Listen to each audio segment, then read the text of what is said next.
Casablanca sans frontières. 9e édition du Ciel, le Salon international de l'édition et du livre de Casablanca a le plaisir d'accueillir aujourd'hui M. Abdelghani Dadès, et notamment aujourd'hui pour nous parler de l'étude qui vient d'être publiée par le CCME portant sur les mobilisations des compétences. Bien. Alors, l'étude est une partie du travail effectué par le groupe Mobilisation des compétences pour le développement solidaire.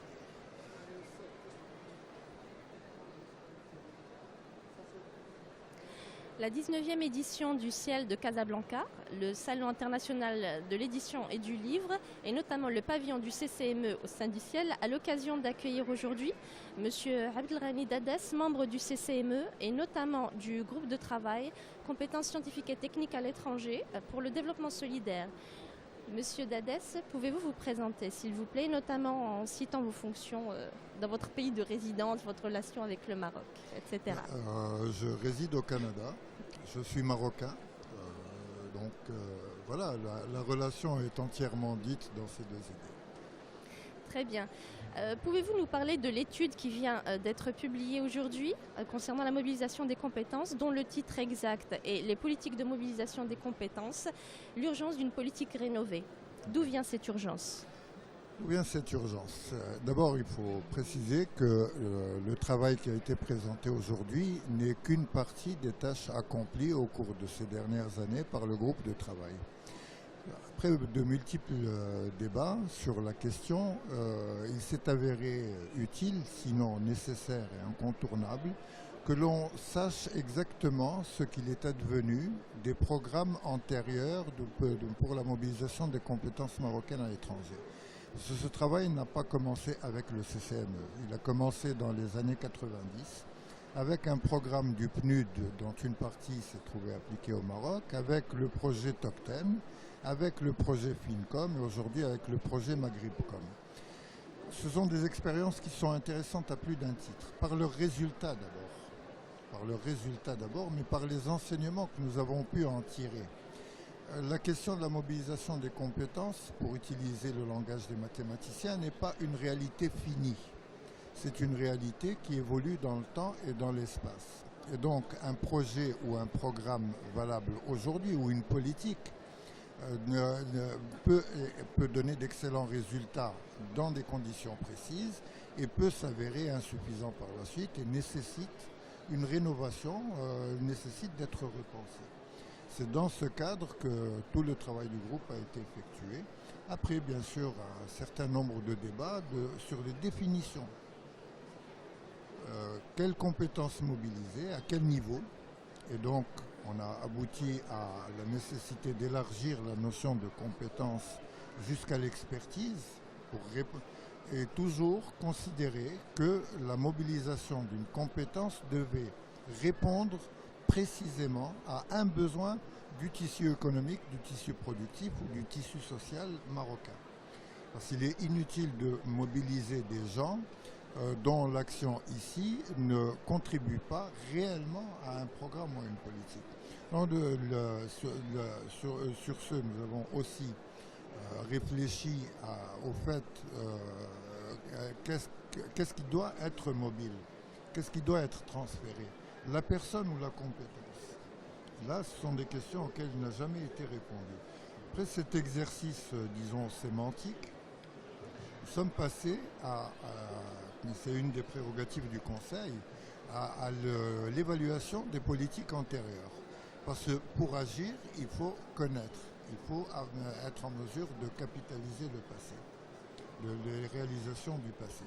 Et donc c'est pour ça qu'on retrouve une lecture des résultats qui n'ont pas toujours été négatifs, des expériences antérieures, une lecture du paysage actuel, compétences, dans quelle mesure avons-nous identifié les compétences et dans quelle mesure pouvons-nous les mettre en adéquation avec les besoins actuels du Maroc.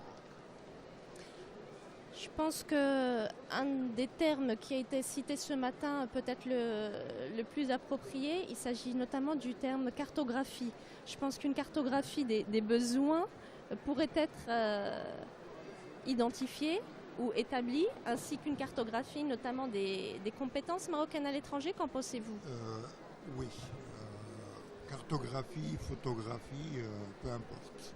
Mais il faut connaître la situation exacte, les besoins exacts, et les mettre en adéquation dans le cadre de mécanismes qui permettent la pleine expression de ce potentiel. Or, il s'est avéré que très souvent, les efforts de mobilisation pouvaient achoper par moments sur des questions de détail. Sur des questions de détail. Dans les grandes stratégies, on ne regarde pas toujours le détail, or le diable se cache dans le détail. Très bien. Encore un mot, Monsieur Dadès, pouvez-vous nous parler des Marocains du Canada? En quoi diffèrent-ils de ceux des pays européens? D'abord parce que c'est un autre type de migration. Les conditions pour s'installer au Canada pour devenir résident permanent ne sont pas les mêmes que pour l'Europe. Ensuite, le contexte social, la société canadienne, québécoise ou montréalaise n'est pas régie par les mêmes mécanismes que les sociétés européennes.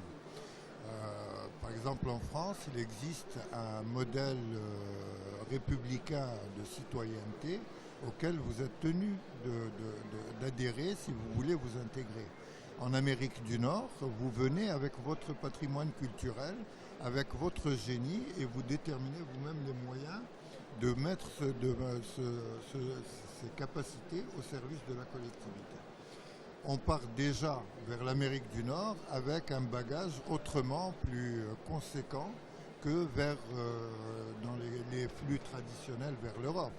Ce sont des gens qui ont un bac pour la plupart d'entre eux, et pour 14% d'entre eux qui sont de très haute qualification. Et donc il y a déjà quelque chose là-dedans qui est à creuser. La preuve, vous l'avez eu ce matin, une des intervenantes venues du Canada est la première non-canadienne de naissance à avoir été nommée rectrice d'une université. Rectrice correspond au Canada à présidente d'université. C'est la toute première, elle est particulièrement brillante. Or, il se trouve que juste dans le corps académique universitaire, les 11 universités du Québec, du seul Québec, peuvent compter sur quelque chose comme 600 enseignants. Je ne parle pas des postdocs, je parle des maîtres assistants et des professeurs. Et donc, il y a quelque chose là-dedans, il y a un gisement. Il y a un gisement qui a exploité. Et il n'y a pas que dans le cadre académique et universitaire que nous comptons de brillantes réussites, dans tous les domaines, dans les finances, dans la sociologie, dans les arts et lettres. Il nous manque encore un petit peu des compétences sportives, mais ça va venir. C'est une immigration récente, c'est-à-dire cinquantenaire, et donc qui n'a pas encore exprimé son plein potentiel, qui n'est pas encore présente comme son poids démographique l'autoriserait dans l'espace public. Et donc il y a un avenir. Il y a un avenir pour cette communauté qui part sur d'excellentes bases. Très bien. Nous parlons de mobilisation des compétences. Que pensez-vous de la mobilité des compétences? Je crois que c'est une des questions sur lesquelles nous nous sommes penchés. Qu'est-ce qui doit être transféré vers le Maroc? La personne physiquement ou le savoir qu'elle détient, la maîtrise, l'expertise qu'elle détient? Sous quelle forme? Et donc je crois que là, par les temps que nous vivons, la mobilité, elle est là. Les possibilités technologiques sont là pour permettre de travailler aussi bien in situ que hors site et en télétravail, toutes ces techniques audiovisuelles qui existent et qui doivent permettre justement de faciliter le transfert. Ceci dit, il y a une constante qu'on retrouve chez la communauté des originaires du Maroc dans leur société de vie, qui est, je crois, commune à tous les Marocains du monde, c'est qu'il y a un réel désir de se mettre au service du pays dans les conditions gagnantes, et pour le pays, et pour la personne, et pour le pays de vie. Finalement, de la mobilisation à la mobilité, il n'y a qu'un pas. Disons que disons que mobilisation et mobilité, ce n'est pas vraiment incompatible, mais c'est du cas par cas. Ça fait partie de la réalité mouvante qui est celle de la mobilisation dont nous parlions au début de l'entretien. Et justement, sur cette question, et plus généralement, quelles sont les recommandations publiées aujourd'hui dans l'étude ? En fait, je crois que on n'a pas fini d'épuiser le sujet. Ce matin, dans la restitution de l'étude, il y a eu un élément qui est apparu que dont nous n'avions pas vraiment tenu compte, peut-être parce qu'on n'y était pas sensible. On a considéré le Maroc comme un tout. On a travaillé dans des perspectives de programmes et de projets nationaux. Il s'avère qu'aujourd'hui, on est plus près des besoins réels quand on travaille dans une perspective régionale. Et donc il y a encore là une nouvelle piste qui s'ouvre pour des recherches ultérieures. Un organisme comme le CCME pourrait faire sienne dans sa prochaine mouture, avec ses membres actuels ou avec ceux qui vont leur succéder. C'est d'ailleurs un élément qui a été cité par M. Mbarki, le directeur général de l'Agence de l'Oriental. Effectivement, et puis il y avait d'autres interventions intéressantes, dont celle de M. Mazeuse, qui a souligné à gros traits la nécessité de maintenir toute réflexion sur la mobilisation des compétences dans le cadre justement de la mobilité, mais aussi avec cet impératif d'élargissement de la notion de compétence pour répondre précisément aux besoins du Maroc.